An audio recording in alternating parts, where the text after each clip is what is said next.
नमस्कार, आप सभी का स्वागत। आज के सत्र में आज है दिनांक 11 मई 2023 और हम डेली की तरह द हिंदू एनालिसिस लेकर आ गए हैं, जिसमें हम कवर करते हैं महत्वपूर्ण टॉपिक्स को, महत्वपूर्ण संपादकीय वाले पार्ट को। चाहे आप वनडे एग्जाम की बात करें या फिर पीसीएस यूपीएससी की, आपकी जो है वो एडिटोरियल पर पकड़ अच्छी होनी चाहिए।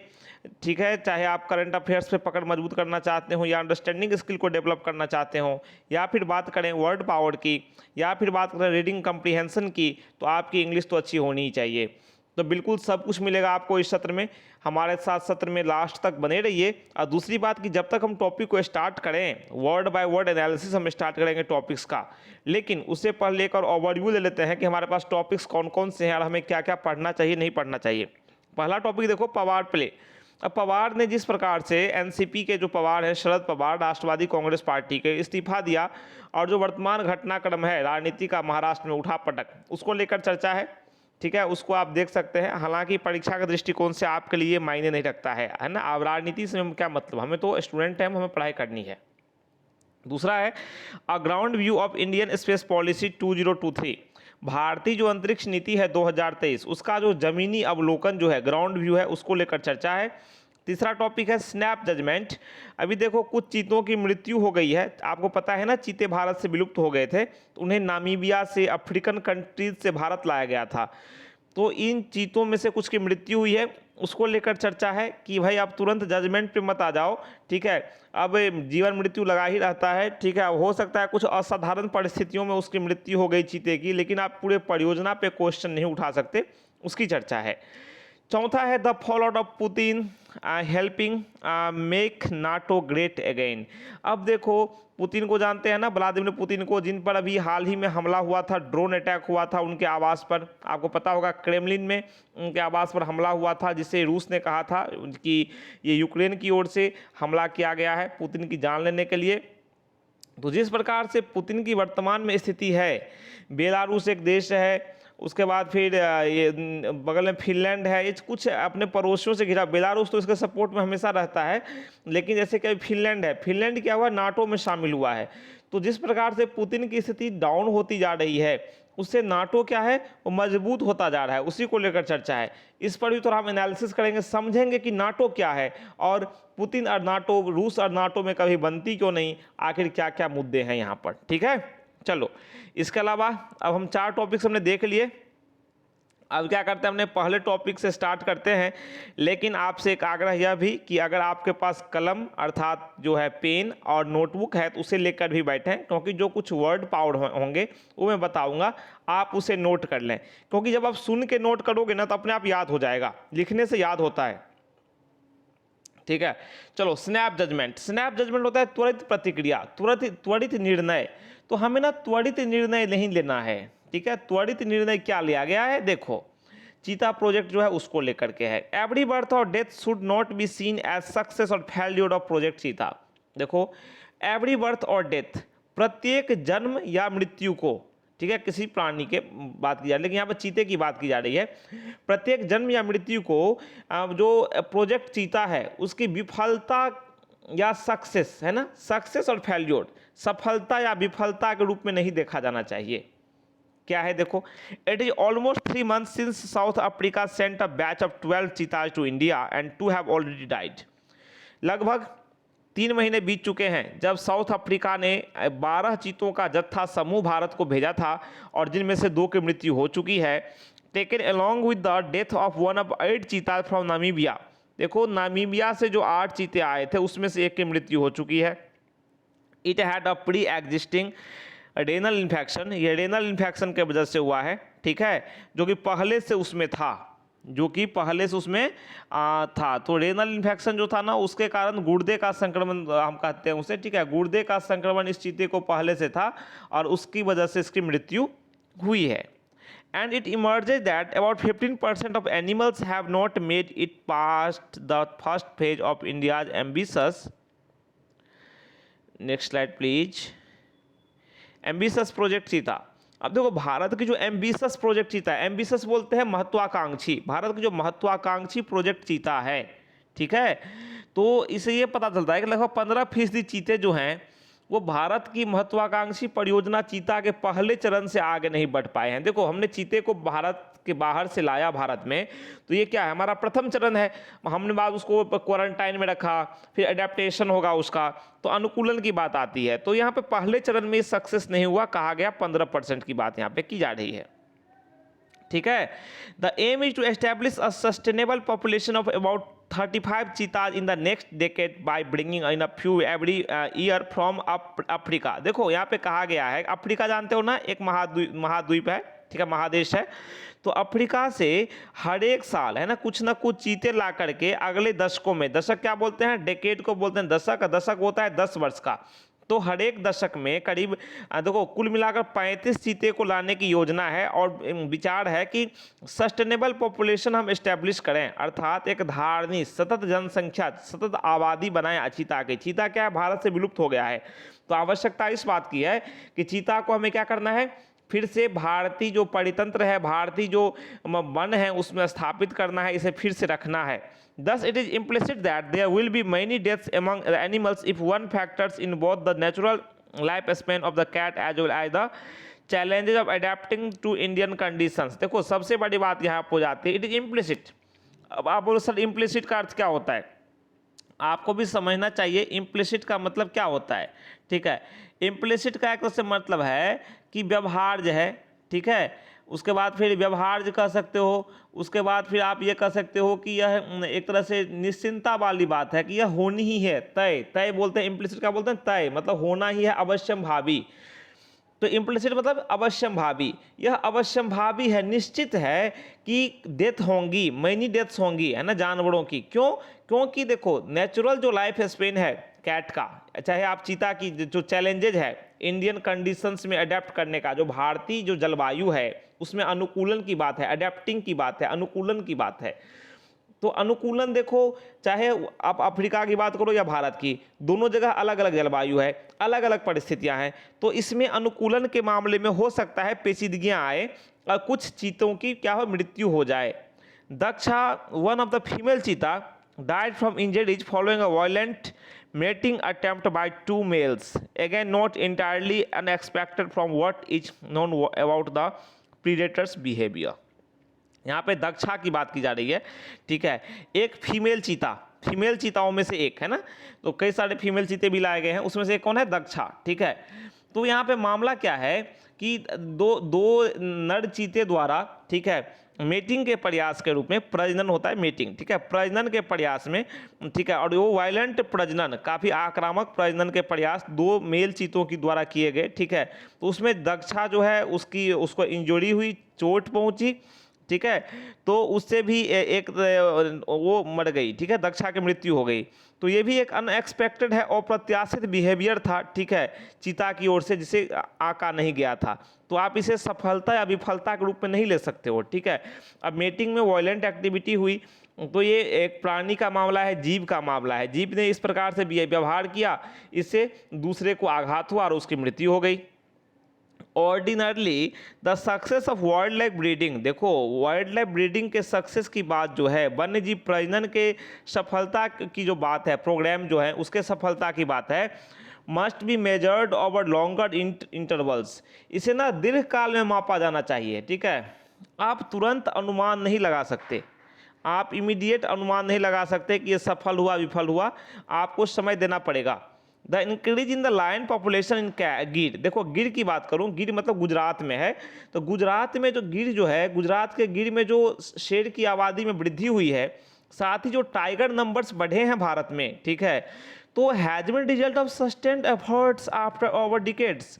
आपको पता होगा ना कि भारत में बाघों की संख्या में पर्याप्त वृद्धि हो गई है। अब भारत चाहता है कि वो ऐसे देशों को बाघ भेजे जहां पे बाघ विलुप्त हो गए हैं।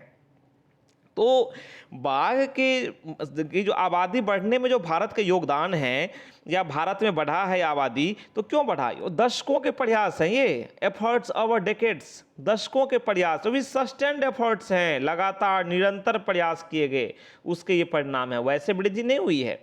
That have also seen the wild cat count dip to precipitous levels. ठीक है, therefore it is yet premature to weigh in on the success of चीता ट्रांसलोकेशन प्रोग्राम। अब देखो, इसलिए ये आकलन करना कि चीता जो ट्रांसलोकेशन, चीता का जो ट्रांसलोकेशन प्रोग्राम है, ठीक है, चीता को एक जगह से दूसरे जगह भेजना, ठीक है, मतलब चीता स्थानांतरण। हमने चीता को नामीबिया से लाया, अफ्रीका से लाया, इसे बोलते हैं ट्रांसलोकेशन, याद रखना, स्थानांतरण। तो चीता स्थानांतरण प्रोग्राम जो है, ये योजना जो है, कार्यक्रम जो है, इसकी सफलता पर जो आप राय दोगे, विचार दोगे, वो जल्दबाजी होगी, प्रीमैच्योर वाली बात है, ठीक है, नहीं ऐसे होनी चाहिए। हाउएवर, हालांकि the arrival of the चीताज in India, Bharat में जो चीता का आगमन है, was far from the an ordinary event, ये कोई सामान्य घटना से काफ़ी दूर है। 4.1, अगर आप बात करो एक की, it capped decades of government planning undertaken since 2009। देखो 2009 से बात की जा रही है, जो सरकार की योजना है, ठीक है, तो 2000 के बाद से दशकों तक जो चली सरकारी योजना है, ठीक है, उसके बाद फिर देखो सुप्रीम कोर्ट में सुनवाई हुई, hearing in supreme courts, protracted negotiations with two countries, दो देशों के बीच जो है वो बातचीत चली, काफ़ी लंबी बातचीत चली, ठीक है, जानवरों के चयन की बात हुई, किसको हम लेंगे, सिलेक्शन की बात हुई, ठीक है, उसके बाद फिर प्रधानमंत्री जो है उन्होंने पार्टिसिपेट किया। तो ये सब करके, ठीक है, फिर जो गवर्नमेंट डिपार्टमेंट्स हैं, ठीक है, वो सब आगे आए, उसके बाद फिर इस प्रकार से इसको इम्प्लीमेंट किया गया। तो काफ़ी पहल लगते हैं, कोई ये एक सामान्य सी प्रक्रिया नहीं है, ठीक है, कॉम्प्लेक्स लॉजिस्टिक्स है ना, मतलब देखो चीता को लाए आप, तो लाने में भी तो एक मतलब अरेंज करना पड़ता है ना, ठीक है, choosing and fading animals, prime minister personal involvement, प्रधानमंत्री निजी तौर पर शामिल हुए इसमें। उसके बाद में significant publicity effort by government depart ने पब्लिसिटी एफर्ट किया, ठीक है, तो ये सब करके, ठीक है, तो वाइल्ड लाइफ कंजर्वेशन जो है, वन्यजीव संरक्षण जो है, तो उस समय मदद मिली है उसको आगे बढ़ाने में, तो काफ़ी पहल हुई है। इट इज दस ओनली नेचुरल दैट, ये बिल्कुल स्वाभाविक है कि 3 डेथ्स इन 3 मंथ्स, 3 महीने में 3 मृत्यु की घटनाएं जो है चीता की, raise consternation on whether the conservation approach adopted by experts based on sound principles. अब देखो यहाँ पे साउंड प्रिंसिपल्स की बात की जा रही है, मजबूत सिद्धांतों की बात की जा रही है, ऐसे सिद्धांत जो कि एक्सपर्ट द्वारा अपनाए जाते हैं, एडॉप्ट किए जाते हैं, ठीक है, तो उस अप्रोच की यहाँ पे बात की जा रही है, ठीक, कंजर्वेशन अप्रोच की, कि हमने जो संरक्षण प्रयास किए हैं, जो एक्सपर्ट द्वारा वो मजबूत सिद्धांतों पर किए गए हैं कि नहीं। तो ये क्वेश्चन एक तरह से तो उठता है, क्योंकि 3 महीने में जिस प्रकार से 3 मृत्यु हुई है, ठीक है, तो स्वाभाविक है, चिंता होता है, चिंता उत्पन्न होती है कि विशेषज्ञ ने जो संरक्षण संबंधी उपाय अपनाए, व्यवस्थाएं अपनाई, दृष्टिकोण अपनाया, वो ठोस सिद्धांतों पर आधारित हैं कि नहीं, साउंड प्रिंसिपल्स पर आधारित है कि नहीं। देयर इज क्रिटिसिज्म, आलोचना होती है कि कुनो नेशनल पार्क जो है, ठीक है, कुनो नेशनल पार्क जो है is inadequate to host 20 cheetahs and the some ought to be in other sanctuaries, कि कुनो नेशनल पार्क जो है ना, वो 20 चीता को रखने के लिए वहाँ पर्याप्त जगह नहीं है, 20 चीता को रखने के लिए वहाँ पर्याप्त जगह नहीं है, और कुछ को दूसरे अभ्यारण्यों में भेजा जाना चाहिए, इस बात को लेकर चर्चा होती है, नो डाउट। अगर आप एग्जिस्टिंग बैच करो की बात करो, तो चीता एनिमल्स की, वो ना कैप्टिविटी में काफ़ी लंबे समय तक, ठीक है, वो रहे, in preparation for the translocation की तैयारी में होता है कि उन्हें कैप्टिविटी में रखा जाता है, जैसे पिंजरे में बंद करके रखा जाता है स्थानांतरण की प्रक्रिया में लाने के लिए। और भारत में लाया गया तो उन्हें क्या किया गया, उन्हें एक तरह से मतलब क्वारंटाइन में रखा गया कुछ दिन तक, and thus were excessively stressed and more vulnerable the argument goes. और देखो इस प्रकार से ना, देखो जानवरों को आप अगर पिंजरे में रखोगे, बंद करके रखो, तो तनाव तो होगा ही, ठीक है, तो ये सब कुछ समस्याएं आती हैं। द आर्गूमेंट गोज, प्रोजेक्ट चीता मैनेजर्स हाउएवर अंडरलाइन दैट, उन्होंने रेखांकित किया कि प्रोजेक्ट चीता के जो मैनेजर्स हैं कि investment such as in making the landscape adequately stocked with prey. देखो लैंडस्केप जो है ना, वो शिकार से भरे होने चाहिए, ठीक है, कि चीता रहेगा तो शिकार तो करेगा, बिना शिकार के नहीं रह सकता। Consultations with experts in Namibia and south Africa with actual experience in managing cheetah and cultural traditions that minimize poaching and incentivize local community to be protective of wild cats। यहाँ बात यह है कि देखो एक्सपर्ट्स जो हैं Namibia और south Africa के जो एक्सपर्ट हैं, उनके साथ कंसल्टेशन, बातचीत, ठीक है, उनके पास ना वास्तविक अनुभव है, क्योंकि चीता तो वहीं से भाई आए हैं और चीता को मैनेज करने में उन्हीं का योगदान होता है। उसका जो कल्चरल वहाँ ट्रेडिशन है उसके बारे में जानकारी देना, कि आखिर जो लोकल कम्युनिटीज है, स्थानीय समुदाय है, उसे भी बताया जा सके कि भाई जो ये वन्य जीव हैं, ये जो चीते हैं, इनके प्रति प्रोटेक्टिव कैसे रहा जाए, संरक्षणवादी कैसे बना जाए इनके प्रति, are the right ones to help the species flourish. ये सब कुछ ऐसे पहले हैं जो कि इस प्रजाति को भारत में आगे बढ़ने में मदद करेंगी। ठीक है, तो हमें क्या करना चाहिए, वहाँ नामीबिया अफ्रीका के एक्सपर्ट से बातचीत करनी चाहिए, संपर्क करनी चाहिए, संवाद करनी चाहिए, ताकि हम इन चीज़ों के बारे में बेहतर जान सकें और अच्छे तरीके से समझ सकें। ठीक है, चलो। The relocation program has been conceived as an experiment. It is important that every death and every birth are not seen as markers of failure or success. However, हालांकि बात करें, there also ought to be clearly defined criteria with timelines that project managers must adhere to decide if course correction is warranted. सबसे बड़ी बात यहाँ पर ये हो जाती है कि देखो यहाँ पर स्थानांतरण कार्यक्रम की जो परिकल्पना है, ठीक है, द ट्रांसलोकेशन प्रोग्राम की जो बात है, वो एक तरह से एक्सपेरिमेंट के रूप में की गई है, प्रयोग किया गया है। भारत में चीते नहीं है तो हमने बाहर से लाने का प्रयास किया, ये हमने प्रयोग किया।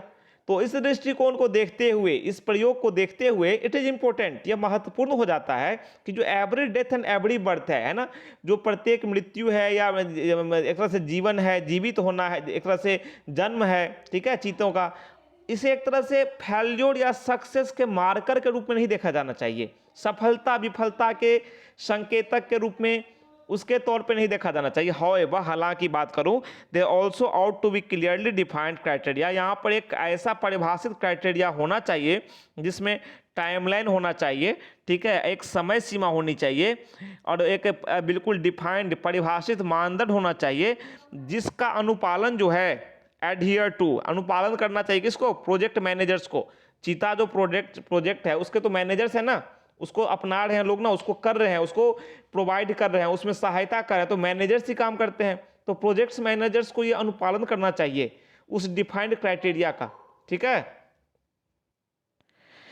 ठीक है, तो कोई डिफाइंड क्राइटेरिया का पालन होना चाहिए मैनेजर्स के द्वारा, वो डिसाइड करने के लिए अगर आवश्यकता हो कि भाई कार्यक्रम की दिशा में कोई सुधार की आवश्यकता है, ठीक है, कोई ऐसा करेक्शन कोर्स चाहिए, कुछ मतलब जो करेक्शन है कोर्स में, जो व्यवस्था है उसमें कोई बदलाव चाहिए, तो ये परियोजना जो प्रबंधक हैं, प्रोजेक्ट मैनेजर्स हैं, उनको ये देखना चाहिए, उसका पालन करना चाहिए। ठीक है, तो आशा है कि आपको समझ में आया होगा आज का टॉपिक्स। अगर आप बात करूँ अगले टॉपिक्स की, ठीक है, तो अगले टॉपिक्स में हमारे पास the fallout of Putin helping make NATO great again. देखो रिसेंट में क्या घटना हुई है आपको बताता हूँ, कि जो अभी मैंने बताया कि पहले देखो नाटो क्या है, जहाँ तक नाटो को आपको समझना है कि नाटो क्या है, NATO, इसे बोलते हैं नॉर्थ अटलांटिक ट्रीटी ऑर्गेनाइजेशन। ठीक है, मतलब नॉर्थ अटलांटिक ट्रीटी ऑर्गेनाइजेशन, ये इसमें अभी वर्तमान में बात करूँ तो इसमें 31 सदस्य हो चुके हैं और हाल ही में फिनलैंड ने नाटो को ज्वाइन किया है। अब फिनलैंड ने नाटो को ज्वाइन किया है। फिनलैंड आप जानते हो ना, ये फिनलैंड जो है ये नोकिया कंपनी वहीं की है। तो फिनलैंड ने जो नाटो को ज्वाइन किया है, तो फिनलैंड की सीमा जो है ना वो रूस से लगती है और रूस और नाटो के बीच कभी बनती नहीं। तो इसको लेकर क्या है कि नाटो का गठन, देखो मैं बताऊं आपको, नाटो का समझ लो पहले आप। नाटो का गठन जो हुआ था वो शीत युद्ध के कोल्ड वॉर के टाइम में हुआ था, 4 अप्रैल 1949 को। उस समय नाटो के मेंबर्स की संख्या सिर्फ 12 थी। इसके गठन का जो ऑब्जेक्टिव था मेन, वो तत्कालीन सोवियत संघ के खतरे से मित्र देशों की रक्षा करना था, उसको सेव करना था। 1991 में सोवियत संघ का पतन हो गया और नाटो की संख्या में, सदस्य मेंबर्स में काफ़ी वृद्धि देखने को मिली, बूम किया इसने। और कभी सोवियत संघ के जो सैटेलाइट स्टेट रहे 11 देश और 3 पूर्व सोवियत देश नाटो में शामिल हो गए। इससे नाटो के मेंबर्स की संख्या 26 हो गई। बाद में एक एक कर मेंबर्स बढ़ते गए, 30 हो गई। और नाटो जो है वो, नाटो में फिनलैंड शामिल हुआ तो 31 तक आ गई। ठीक है, तो यही बात है कि नाटो के जो 29 सदस्य देश हैं, यूरोपीय और 2 अमेरिकी महाद्वीप में मौजूद हैं।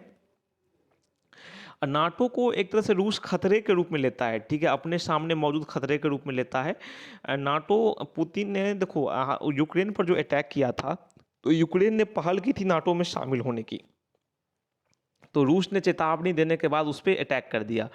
तो उसी कारण फरवरी 22 में है ना यूक्रेन पर अटैक करने का, आक्रमण करने का आदेश दिया गया था। और दूसरी बात कि इसी को देखते हुए फिर फिनलैंड ने नाटो में मेंबरशिप का एप्लीकेशन डाल दिया था। तो एक तरह से बड़ा खतरा है, ठीक है। अब पुतिन के सामने बड़ी चिंता की स्थिति आ गई है, जिस प्रकार से रूसी सीमा तक नाटो पहुंच चुका है। हालांकि नाटो ने कहा है कि बिना फिनलैंड की सहमति से नाटो जो है वहाँ एंटर नहीं करेगा फिनलैंड में, लेकिन फिर भी है ना जो 1340 किलोमीटर लंबी सीमा है रूस की फिनलैंड के साथ लगती हुई 1340, कोई छोटा आंकड़ा नहीं है ये, ठीक है। 1340 किलोमीटर लंबी सीमा है। तो इस प्रकार से रूस के उत्तरी सीमा के काफ़ी नज़दीक नाटो, उसके सीमा पर नाटो एक तरह से पहुंच गया है। तो रूस के लिए चिंताजनक बात है। और ख़ासकर जो यूक्रेन का युद्ध है उसका लंबा खिंच जाना, ठीक है, 1 साल से ज़्यादा समय हो गए। और जिस प्रकार से यूक्रेन ने चैलेंज दिया है रूस को, इवन जो सबसे सुरक्षित जगह है क्रेमलिन, पुतिन जो है उनकी सुरक्षा व्यवस्था काफ़ी टाइट रहती है, काफ़ी कड़ी होती है, फिर भी पुतिन पर एक तरह से हमला हो जाना, उनके जो आवास है क्रेमलिन जो आवास है उस पर ड्रोन का देखा जाना, तो डेफिनेटली काफ़ी चिंताजनक स्थिति क्रिएट करता है रूस के लिए। रूस को, पुतिन को कमज़ोर बनाता है ये। और देखो, मान लो अगर ड्रोन छोड़ा भी गया अगर यूक्रेन से, तो काफ़ी लंबी दूरी तय करते हुए वो मॉस्को में सुरक्षित जगह में क्रेमलिन में एंटर कर जाता है, क्रेमलिन के ऊपर आ जाता है, वहाँ पर आवास जो है। तो सुरक्षा दृष्टिकोण से भी तो कहाँ फेल्योर हुई, ठीक है। दूसरी बात कि नाटो जो है काफ़ी नज़दीक इसके प्रति पहुँच गया है। भारत के लिए भी को लेकर भी कुछ चिंताएं हैं, ठीक है। अगर भारत की बात करो तो हाल के वर्षों में देखो इंडिया ने एक तरह से क्या किया है, नाटो के साथ बिल्कुल लिमिटेड इंगेजमेंट्स दिखाए हैं, बहुत सीमित संपर्क दिखाया है, खासकर जो पॉलिटिकल डायलॉग्स की बात अगर करूँ तो ठीक है। तो नाटो का मजबूत होना काफ़ी एक तरह से भारत के लिए भी समस्याजनक हो सकता है। खासकर देखो रसिया का जो है ना कुछ ही दोस्त हैं जो कि वर्तमान स्थिति में बचे हैं, लेकिन भारत जो है, भारत भी उसमें से एक है, ठीक है। लेकिन वो बिल्कुल थोड़ा एक तरह से वो रूस को उतना खुलकर मदद नहीं कर पाएगा, क्योंकि बैलेंस बनाएगा ये, ठीक है। नाटो को काउंटर करने के लिए, नाटो को एक तरह से उसके पावर को काउंटर करने के लिए भारत जो है एक तरह से बैलेंस बनाता हुआ दिखेगा, ठीक है। चाइना जो है उसने एक स्ट्रॉन्ग जो स्टैंस है उसे नाटो के खिलाफ बना रखा है पहले ही, ठीक है। तो काफ़ी सारी स्थितियां हैं जो कि हमें समझने की आवश्यकता है। वर्तमान में जो घटनाएं बदल रही हैं, कोई देश किसी संगठन में शामिल हो रहा है, तो भारत भी वैश्विक व्यवस्था का ही अंग है, भारत इससे भी अछूता नहीं रह सकता है। तो ये एनालिसिस हमें करना होता है, पढ़ना होता है। आशा है कि आपको समझ में आई होगी, ठीक है। जो भी हमने इसमें डिस्कस किया, बातें की, हम तो एक टॉपिक को आपको वर्ड बाय वर्ड बताते ही हैं, आपको समझ में आ जाता है। और एक दो टॉपिक का आपको हम ओवरव्यू, एक आइडिया देते हैं, अवलोकन प्रदान करते हैं, जिससे आपकी उस पर पकड़ अच्छी होती है, ठीक है। चाहे वो इंटरनेशनल रिलेशन के टॉपिक हो, संविधान हो या करंट अफेयर्स हो, कुछ भी हो, ठीक है। हम प्रयास करते हैं सहज रूप में, सरल रूप में आप तक पहुँचे। तो आज के टॉपिक में बस इतना ही। हमें दीजिए आज्ञा और कहिए नमस्कार। Thank you.